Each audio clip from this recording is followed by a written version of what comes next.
Hi guys, you'll see that I've made a lot of changes to the document you sent me, and I just want to explain the rationale for some of them. What I have here is the draft you sent me at the beginning of May. I've made a few changes to the introduction, but not much. Most of my changes came from, let's see, this section, moving from Anne Anonymous to Deborah Doe. One thing that I did was provided a bunch of justification for, first of all, defining the genre of the assignment prompt. And so I tried to make a case that it should follow the conventions that we have for instructions. Now, in the revised draft I sent you, I left some notes. Some of the stuff that I wrote about technical instructions, I was just relying on my memory or on common sense things that I have read in textbooks. And I left some notes for you guys to look up a few sources and double check that they actually say what I think they say.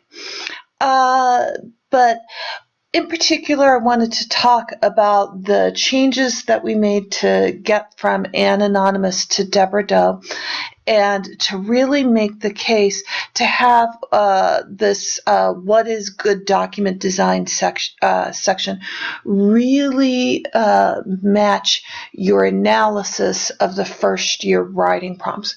So as you are reviewing this again, for me, see if these two sections work together. In particular, does the section where I try to spell out what is good document design then pave the way nicely, and is it parallel with the analysis that we do of the design of the 41 design prompts? Okay. Now, you will see that I made many changes to this section here. I dropped one of the prompts because it was under 100 or under a certain word length, and I felt like that's not representing the same complexity as some of the others. And I left some questions for you all in this section. Now let me talk about a couple things. I took out some of these comment code definitions as well, and you will see that reflected in my analysis. I felt that this required a large effort to understand that was not worth the payoff. And so you'll see some of that and see how I've made claims that I think will be easier for people to grasp without having to look at the methodology. One thing, because we're publishing this in the journal, or we want to try to publish this in 3Cs, and a lot of people who read that journal are not used to reading empirical research. So we want to make it things as kind of general and broad and intuitive as possible. All right, in the results section here, so I saw this graph. I think this is an interesting way to try to represent the problem. I had some difficulty interpreting this graph at first because as I went along here, I was trying to figure out, what do these numbers mean? I thought this was, so I was seeing like, as these numbers increase, what happens to the data points? Then I realized that these numbers are just arbitrary numbers, I think, that you assigned to different assignments. They don't reflect any meaning about the assignment. If that's wrong and you want to make a case, then it definitely needs a more elaborated caption. But I as you'll see in my document, I think I just used a bar graph or table in my version of this. One other concern that I had a little bit was that we're kind of taking, and we're doing this regardless, but this is a real tricky issue. So we did the redesign, we came up with Deborah Doe, and then we're kind of saying Deborah Doe is the ideal. Now, some people might react to, so an obvious reaction to that is, well, who are you? Why is this the ideal? So I want to minimize as much as possible those places where we say this is different from Deborah Doe. It's still in there. I feel like this graph does a little bit, so the whole graph relies on you have to have bought wholesale that Deborah Doe is the ideal. And I think that some people will just have a knee-jerk reaction to that, to us sort of saying what's the ideal. So I wanted to minimize it. It's still in there because I think it is effective in making the case, but I'm trying to forestall, circumvent any kind of knee-jerk reactions. Okay, the next graph you have, so I appreciate that you're trying to think outside the box here. Stacked bar graphs are notoriously hard to interpret, and the lines here, people generally tend to think about this as something that's moving over time. Since these are discrete things, it's kind of misrepresenting it to put a line across them because there isn't a relationship. You will see that I have replaced this with a table, and throughout, and have limited some of the categories. So, for instance, I combined bullets and numbering in here because. And have completely separated examples into its own table in order to simplify things and make sure people really understand the claim and don't get distracted by trying to understand a particular graph. You'll also see in this section, I don't think we gain a lot by doing 0, 1, and 2. What we really just say, no subheadings, yes subheadings. This one category isn't doing a whole lot for us. Okay. And I think I condensed this table a bunch to help make the case a little more clearly. Okay. Then in document design, positively affects student perceptions. I added a little text moving into here. I also rearranged things. I felt the methodology felt best right under these sections.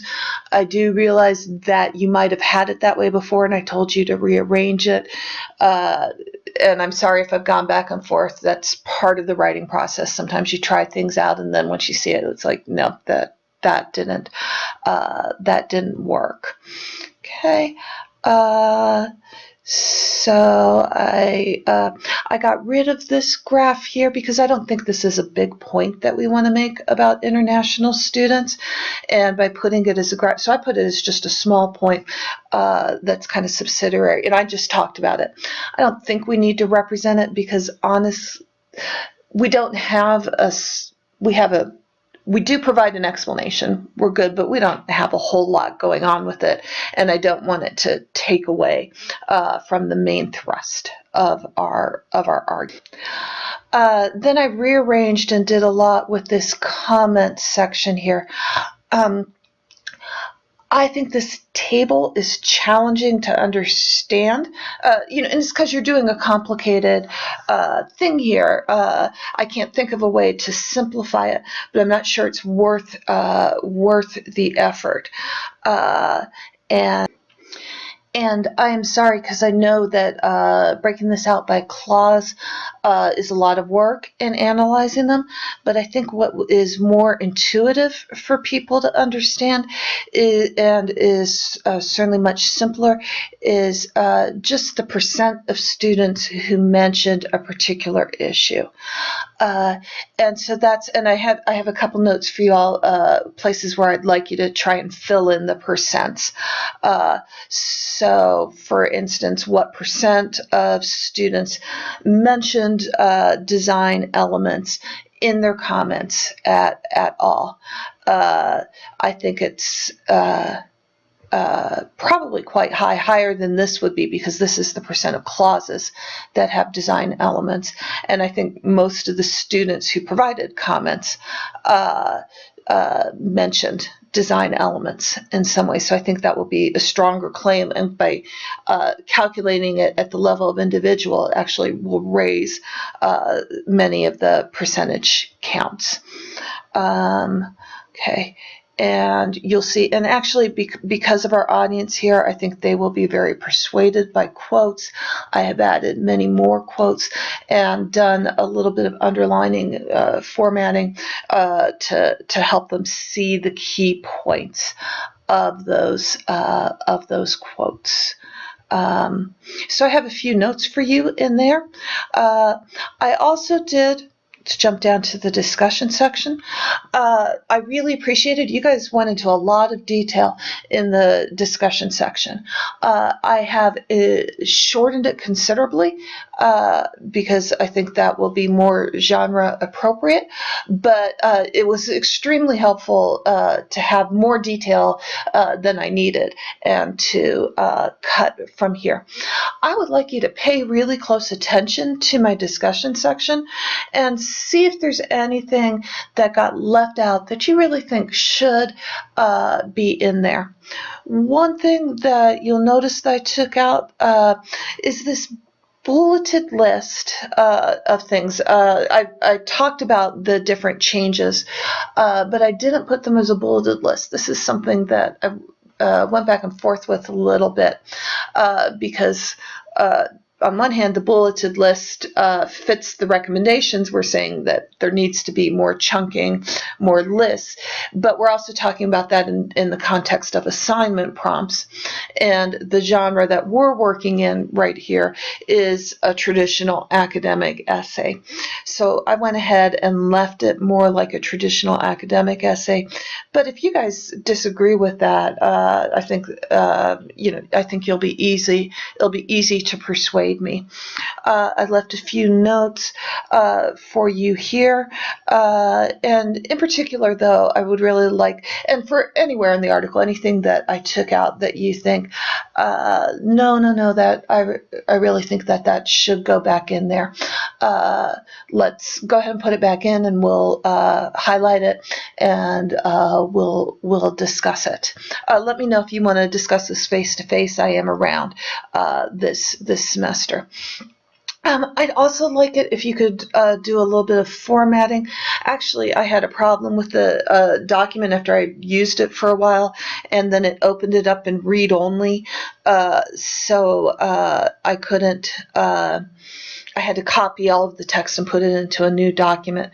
So, Andrea, I think you had some style sheets going on in here, and I think that's all lost. And actually, I should know how to work with style sheets a lot better than I do.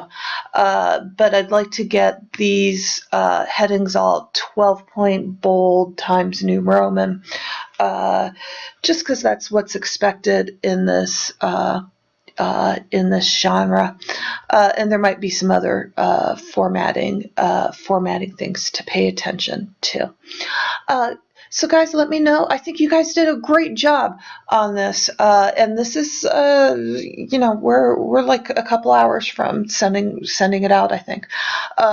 So let's go ahead and let me know if you would like to meet or if you don't understand any of my questions.